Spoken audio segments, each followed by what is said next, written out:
নমস্কাৰ সকলোকে জনাই নজনাই ফেচবুকত ভিডিঅ' দিবলৈ চেষ্টা কৰিছিলোঁ আৰু আজি আপোনালোকৰ মৰম আৰু আশীৰ্বাদৰ কাৰণে কণ্টেণ্ট মনিটাইজেশ্যন টুলছটো পাবলৈ সক্ষম হ'লোঁ। বহুতেই ভাল লাগিছে আজি মনটো।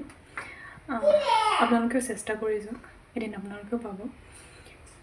মোৰ ভিডিঅ'বোৰ দেখিছেই, মই ইমান দীঘল ভিডিঅ' দিয়া নাছিলোঁ আৰু বেছি ভিডিঅ' দিয়া নাছিলোঁ। তথাপিও হয়তো চাগে কিছুমান পইণ্টবোৰ দিব জানিছিলোঁ নেকি বুলি ভাবিছোঁ মই সেইটো কাৰণে আজি পাবলৈ সক্ষম হ'লোঁ। বহুত বহুত ধন্যবাদ। আপোনালোকে মৰম আৰু আশীৰ্বাদ এনেকৈ দি যাব সদায়। ভাল লাগিছে মনটো আজি বহুত। 10টামান বজাত ফেচবুকটো অ'পেন কৰি যেতিয়া প্ৰফাইলটো চেক কৰি চাইছোঁ, দেখিছোঁ যে কণ্টেণ্ট মনিটাইজেশ্যন টুলছটো ছেটআপ কৰিবৰ কাৰণে আহিছে। ইয়াতকৈ ভাল লগা কথা কি হ'ব পাৰে, নহয়নে? আপোনালোকে যিসকলে নাই পোৱা নিৰাশ নহ'ব, চেষ্টা কৰি যাওক, নিশ্চয় এদিন পাব। তাকে ভিডিঅ' এটা দিওঁ বুলি প্ৰস্তুত কৰিলোঁ।